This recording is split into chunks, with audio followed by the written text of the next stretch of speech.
All right, here we are again in Principle 3. Great work. Keep it up. I know that these types of things take some time to really get honed in, and you are doing a wonderful job. So keep it up.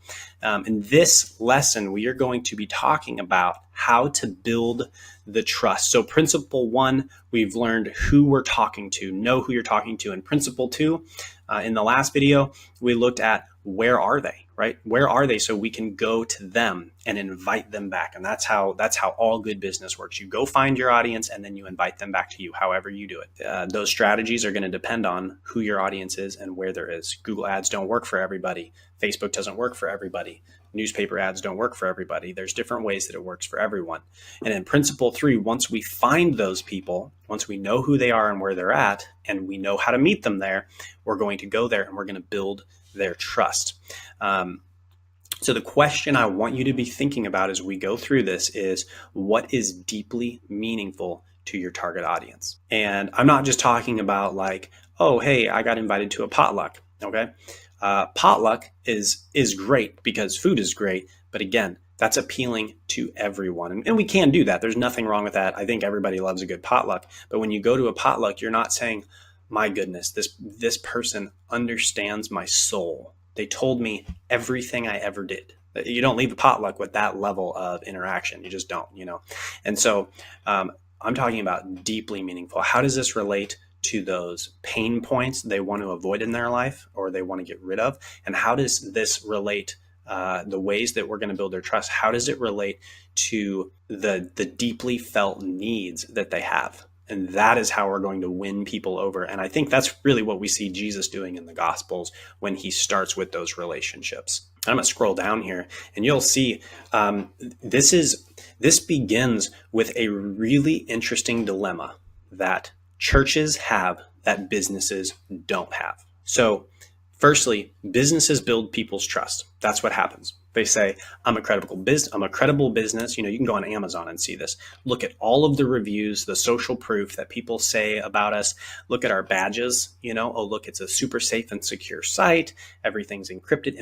And so the business builds trust. And the business also builds trust by providing products and services that alleviate pain or provide pleasure. But there is something, and we're going to see this more in the next step where we redirect attention, but it does apply to this step as well. Okay. Businesses don't sell something that people don't want. So if someone says, we want shoes from you, they say, what kind of shoes do you want? And the people tell them and they say, okay, here they are, buy these shoes. Problem solved. Okay. So businesses only ever offer what people want. Now, what the church does and what Jesus did, and this was an issue Jesus had 2,000 years ago, is he's offering a spiritual message that goes beyond the physical, and people didn't know they needed it. And that's what he's trying to explain to them. No, hold on. He says, I gave you bread, but if you know who you're talking to, I'm the bread. And so he's using his provision. He's using that trust that he has built with them to then redirect their attention to a spiritual truth. So I gave you bread, I'm the bread. I need water, he asked the woman at the well, and she says something and he says, well, if you know who you're talking to, you'd ask me for water. And then she's confused. She's like, what are you talking about? You didn't even have a rope to put the bucket in the well.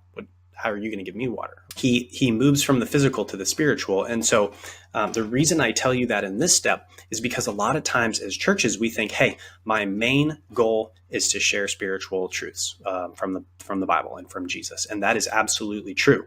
However, the issue Jesus faced 2,000 years ago is that people don't know that they need those spiritual truths a large amount of the time, especially if we're talking to people who are lost or unsaved.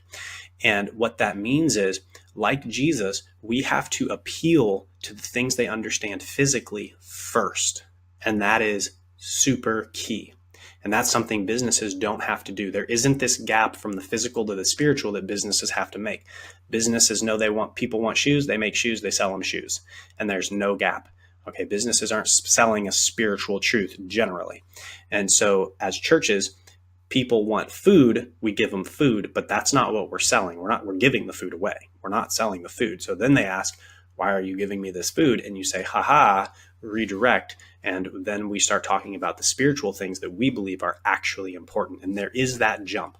And so in order to build the trust with our target audience, to be able to talk about those spiritual things, we have to provide for them. We have to help them with pain in their life because we care about them. We have to help them get something that they deeply want in their life to build that trust so that they are interested in hearing what we have to say on much more difficult and profound things to understand. And at some point in this course, you'll see it quoted as well, that Jesus only talked to, he talked to the people in parables, and he tells his disciples that essentially he tells them everything they understand, that they can understand, but not more. Because the general crowds were not quite to the level where they would understand the explanation of the parables. And so he gave them what they could handle, and he left them with that.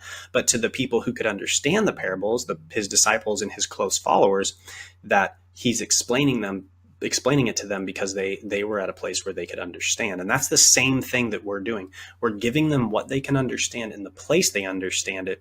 They need physical provision, and that's what they understand. And so we provide it for the purpose of drawing them into the spiritual message when they trust us to hear it. So as you download Worksheet 8, Build Their Trust, I want you to go through there, and I want you to just to critically think, take the answers from the survey. We're going to look at, again, the 2 most common answers from that survey, and I want you to be highlighting what are the biggest pains and the biggest needs that are deeply felt in the life of your target audience. And then as you highlight those, what I want you to do is I want you to say, what are ways that your church can start resolving those? Because if you can meet those needs, people are going to come from all around, just like they did for Jesus, right? Because what was Jesus doing? He's meeting needs left and right. He's healing people, the blind, the lame, the crippled, the people with leprosy, and he's feeding people. Of course, people are going to follow him, right? He uses those things to redirect to a spiritual principle. And that's what you're going to do in the next step. And in this step, we're going to be discovering what people actually want so you can build their trust to get to the spiritual things. All right, I'll see you in the next video.